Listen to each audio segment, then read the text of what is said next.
Hello students, hope so you are doing well. ये video BEVAE 181 जो कि environmental studies के रिगार्डिंग होने वाली है, ठीक है। मैं अब एक दो दिन के अंदर अंदर कम से कम 100 या 150 क्वेश्चन लाऊंगा जो आपके लिए बहुत ज़्यादा हेल्पफुल होने वाले हैं, ठीक है। ये पूरी बुक से मैं ढूंढ के क्वेश्चन लाऊंगा, ठीक है, ताकि आपके क्वेश्चन छूटे ना। आपको पेपर का पैटर्न और पेपर में इसी टाइप के क्वेश्चन आएंगे, ठीक है, इससे भी आएंगे और इसी टाइप के आएंगे, ठीक है। तो आपको ये क्वेश्चन छोड़ना नहीं बिल्कुल, ठीक है। आपको प्लेलिस्ट में बना दूंगा, सारी वीडियो देखनी है आपको, ठीक है। हिंदी इंग्लिश दोनों के लिए इंपॉर्टेंट होने वाली है, ठीक है। अगर आप हिंदी में बोलोगे तो मैं हिंदी में भी इसकी ट्रांसलेशन कर दूंगा और या फिर हिंदी में अलग से वीडियो ले आऊँगा, ठीक है। सो देखते हैं आगे क्वेश्चंस। पहला क्वेश्चन जो कि आता है हमारा इंपॉर्टेंट क्वेश्चन है, in ecosystem the decomposition of organism takes place by, ठीक है। जो डिकम्पोजिशन होता है ऑर्गेनिज्म का, वो कहाँ पे मतलब कहाँ पे उसका प्लेसमेंट होता है, तो ठीक है। Making nutrition available to primary producer, ठीक है। जो डिकम्पोजिशन होता है ऑर्गेनिज्म का, वो किसके लिए होता है? प्राइमरी प्रोड्यूसर्स के लिए होता है, ठीक है। तो पहला आंसर ये हो जाएगा। दूसरा क्या है? The increase in population between 10,000 BC and about 180 is coincident with the, क्यों हुआ था, ठीक है। मतलब जो हुआ था, मतलब पॉपुलेशन जो इंक्रीज हुई थी इतनी ज़्यादा, वो क्यों हुई थी, ठीक है। तो उसके पीछे था ग्रोथ ऑफ एग्रीकल्चर में इतना ज़्यादा हाइप आया था, इतना ज़्यादा ग्रो आया था, जिसकी वजह से पॉपुलेशन में इफेक्ट हुआ था, ठीक है। ये बहुत सारे बच्चों ने गलत भी किया था। ये क्वेश्चन आ चुका है पेपर में, तो बहुत ने गलत किया था। इसमें अलग अलग आंसर लगा के आए थे, किसी को आइडिया नहीं था कि एग्रीकल्चर की वजह से पॉपुलेशन ग्रोथ होगी, ठीक है। During the 14th century more than the half population of Europe and Asia were killed due to, ठीक है। 14th सेंचुरी के दौरान में आधे से ज़्यादा, सोच सकते हो आधा, बहुत ज़्यादा एक स्टेटमेंट बहुत खतरनाक होती है कि आधे से ज़्यादा, ठीक है, लोग वहाँ क्यों मर गए थे, ठीक है। वो भी किसकी बात हो रही है? एशिया और यूरोप की बात हो रही है। तो ब्लैक डेथ बोला जाता था, ठीक है। इसे क्या बोला जाता था? ब्लैक डेथ, ठीक है। तो आप याद कर लेना, ब्लैक डेथ बोला जाता था। और ये क्या था? प्लेग था, ठीक है। एक प्लेग आया था जिसे बबोनिक प्लेग बोलते थे, ठीक है। इसकी वजह से बहुत सारे लोगों की डेथ हुई थी, ठीक है। बहुत ज़्यादा ही खतरनाक था। जैसे अभी कोविड आया ना, उसी टाइप का ये भी था उस टाइम। ये कोविड तो चलो फिर भी ठीक था, ये उससे ज़्यादा डेंजरस बोला जाता था, ठीक है। और मोर्टेलिटी रेट भी इसमें बहुत ज़्यादा थी। और टाइम ड्यूरेशन इसका याद कर लेना, ठीक है। 1346 से कब तक था? 1353 तक, ठीक है। कम से कम ये कितने साल? 4, 5, 6, 7, ठीक है। 7 सालों तक ये आपका रहा था। सोचो, कोविड तो 2 सालों में इतनी इसने तबाही मचा दी, ये 7 साल तक टिका था, ठीक है। तो याद रख लेना, डेट याद रख लेना और क्या था याद रख लेना, ठीक है। और बीमारी कौन सी थी? बबोनिक प्लेग था, ठीक है।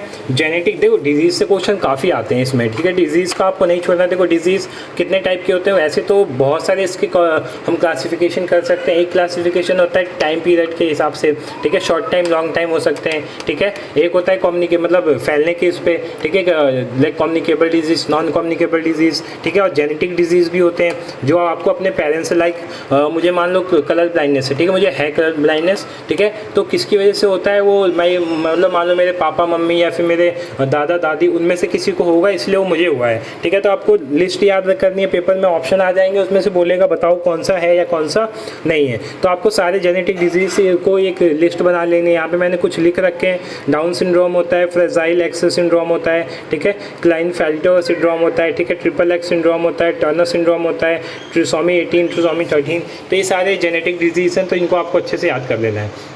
अब अगला क्वेश्चन है 5th question. In a corny forest the soil is, कैसा होता है सॉइल, ठीक है। तो पॉटजॉल्स होता है, ठीक है। इसको पॉटजॉल्स बोलते हैं, ठीक है। In light coloured usually acidic soil होती है, ठीक है। इनकी जो सॉइल होती है एसिडिक होती है, इसलिए इनको क्या बोलते हैं? पॉटजॉल्स बोलते हैं, ठीक है। पॉटजॉल्स बोलते हैं, ठीक है। याद कर लेना। ये सॉइल से भी काफ़ी क्वेश्चन आता है, ठीक है। सॉइल कितने टाइप की होती है? लेटराइट होती है, ब्लैक सॉइल होती है, ठीक है। तो मैं सॉइल वाला भी नेक्स्ट वीडियो में सॉइल का एक अलग से प्लेलिस्ट बना दूंगा इंपॉर्टेंट क्वेश्चन की, ठीक है। तो वो कर लेना। The organism which are attach to stem and leaves of rooftop plant are known as, इसको क्या बोलते हैं, ठीक है। तो इसको एफिफाइटिस बोलते हैं, ठीक है। एफिफाइटिस याद रख लेना, एफिफाइटिस, ठीक है। मैंने हाईलाइट इसीलिए कर दिया ताकि आपको दिक्कत ना हो, ठीक है।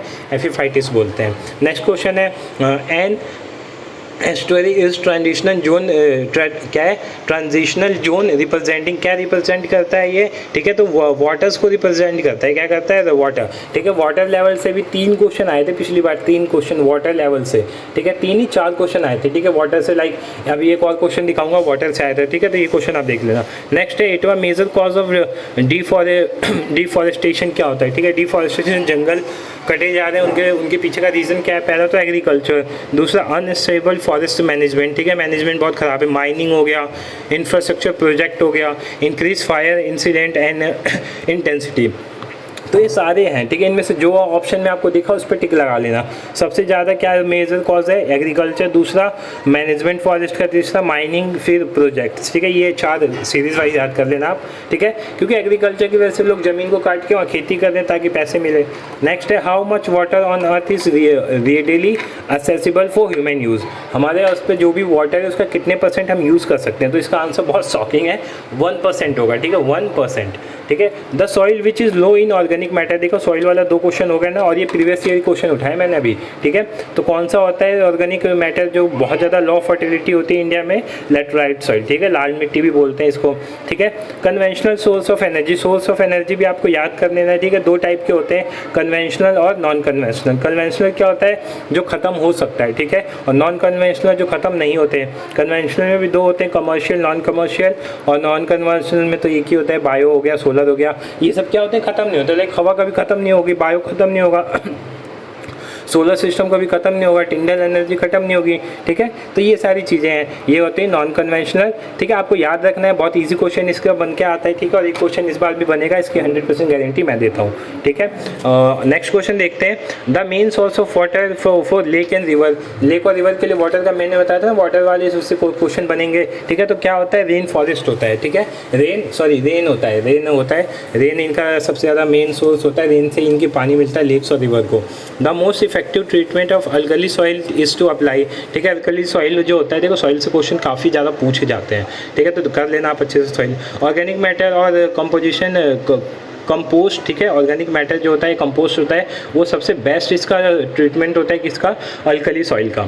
विच gas has major contribution in greenhouse effect, ठीक है, कौन सा गैस सबसे ज़्यादा इफेक्ट पर आता है, मतलब इस पर ग्रीन हाउस इफेक्ट पे, ठीक है। तो कार्बन डाइऑक्साइड काफ़ी ईजी क्वेश्चन है, काफ़ी पेपरों में पूछा जाता है, बचपन से इसको हमें याद करते हैं हम, ठीक है। कार्बन डाइऑक्साइड हो गया, इसके बाद कौन कौन सी गैसें होती हैं, नाइट्रस ऑक्साइड हो गया, मीथेन हो गया, ठीक है। तो ये सारे आपको याद कर लेने हैं। The standard level of RSPM क्या होता है, 60 माइक्रोमीटर होता है, ये याद कर लेना। ओजोन कॉज विच डिजीज़, ठीक है, ओजोन की वजह से कौन सा डिजीज़ होता है, तो अस्थमा होता है, ये आपको ध्यान रखना है, ठीक है। विच रे कॉज कैंसर, देखो ये क्वेश्चन घुमा के पूछ सकता है, यूवी रेज की वजह से कौन सी बीमारी होती है, कैंसर, और कैंसर किस रे की वजह से होता है, यूवी रेज की वजह से, दोनों याद करना है। फिर भोपाल गैस ट्रेजेडी से क्वेश्चन आते हैं काफ़ी बार, ठीक है, तो आपको इसकी डेट याद कर लेनी है, कब हुआ था, ठीक है, कौन सी गैस हुई थी, ठीक है। तो डेट क्या थी, December 2, 1984, कहाँ पे हुआ था, भोपाल में हुआ था, भोपाल कहाँ है, MP में है, ठीक है। कौन सी गैस थी, मिथाइल आइसोसाइनेट, ठीक है, मिथाइल आइसोसाइनेट इसको बोलते हैं, MIC भी बोलते हैं, ठीक है। ये पहले फॉरेन कंपनी थी, फिर सॉरी इंडियन कंपनी है, ठीक है, इंडियन कंपनी थी, UCIL थी, ठीक है। तो ये एक तरह से पेस्टिसाइड जो होते हैं इसकी फैक्ट्री थी, ठीक है। ये मतलब इनका बिजनेस बहुत अच्छा चल रहा था, लेकिन इसी की वजह से, गैस की वजह से इनका बिजनेस पूरा ख़राब हो गया, ठीक है। अभी भी बहुत सारे जो कंपनीज़ हैं, मतलब एग्रीकल्चर के जो ये होते हैं, मतलब एग्रीकल्चर में जो चीज़ें यूज़ होती हैं, अभी भी यही लोग ये करते हैं, ठीक है। कार्बोनाइड इंडिया लिमिटेड यही लोग प्रोड्यूस करते हैं, याद रखना। Most area covered by forest in which state, सबसे ज़्यादा फॉरेस्ट कौन से एरिया में कवर्ड करता है, लैंड फॉरेस्ट लैंड MP में करता है, ठीक है। नेक्स्ट क्वेश्चन है, name communicable disease, communicable disease को बताना है आपको, ठीक है। तो डिजीज़ का मैंने बोला था क्वेश्चन, तो इसलिए मैंने डिजीज़ की चार्ट दे दिया आपको। कम्युनिकेबल नॉन कम्युनिकेबल में डिफरेंस क्या होता है, ठीक है। कम्युनिकेबल क्या होता है, सडन ऑनसेट होता है, और ये ग्रेजुअली होता है, ठीक है। सिंगल कॉज होता है, मल्टीपल कॉज हो सकते हैं नॉन कम्युनिकेबल के। शॉर्ट नेचुरल हिस्ट्री होती है, इसकी लॉन्ग नेचुरल हिस्ट्री होती है, ठीक है। तो ये सारे देख लेना, डिफरेंस से नहीं पूछेगा, बस आपको लिस्ट याद कर लेना। देखो कॉमन कम्युनिकेबल क्या होता है, जो एक दूसरे से फैलता है, ठीक है, टच करने पे, बात करने पे, साथ में रहने पे, साथ में खाना खाने पे फैलते हैं, ठीक है। क्या हो गया, गोनोरिया हो गया, हेपेटाइटिस हो गया, कफ हो गया, रोटोवायरस हो गया, कोविड हो गया, HIV एड्स हो गया, इन्फ्लुएंजा हो गया, पिंक आई हो गया, स्ट्रेप थ्रोट हो गया, ठीक है, कॉमन कोल्ड हो गया। तो ये सारी बीमारी होती हैं जो फैलती हैं, ठीक है। अब नॉन कम्युनिकेबल में क्या आता है, कैंसर, बहुत लोग कैंसर पे मिथ फैलाते हैं, कैंसर फैलता है, कैंसर नहीं फैलता, ठीक है। क्रॉनिक रेस्पिरेटरी डिजीज़ जो होती है सांस लेने वाली, वो नहीं फैलती, ठीक है। डायबिटीज़ नहीं फैलता, ठीक है। बहुत सारी बीमारियां जो नहीं फैलती हैं, तो ये मैंने लिस्ट दे दिया है, तो इस लिस्ट से आप देख लो, ठीक है। और भी यहाँ पे मैंने एग्जांपल दे रखे हैं, ठीक है। ओबेसिटी हो गया, ठीक है, हाइपरटेंशन हो गया, ठीक है। तो ये सारे डिजीज़ हैं, ठीक है। तो ये हमारी फर्स्ट वीडियो थी, अभी रात में एक और वीडियो आ जाएगी, ठीक है। आपके कम से कम 10-12 वीडियो में अपलोड कर दूंगा, इसको क्वेश्चन करके जाना, और जो मैं बता रहा हूँ उसको नोट कर लेना, आपके पेपर में क्वेश्चन नहीं छूटेंगे, बहुत अच्छे नंबर आएंगे, ठीक है। होप सो आपको ये वीडियो अच्छी लगे, तो वीडियो को लाइक करना, चैनल को सब्सक्राइब करना for further information. Thank you so much.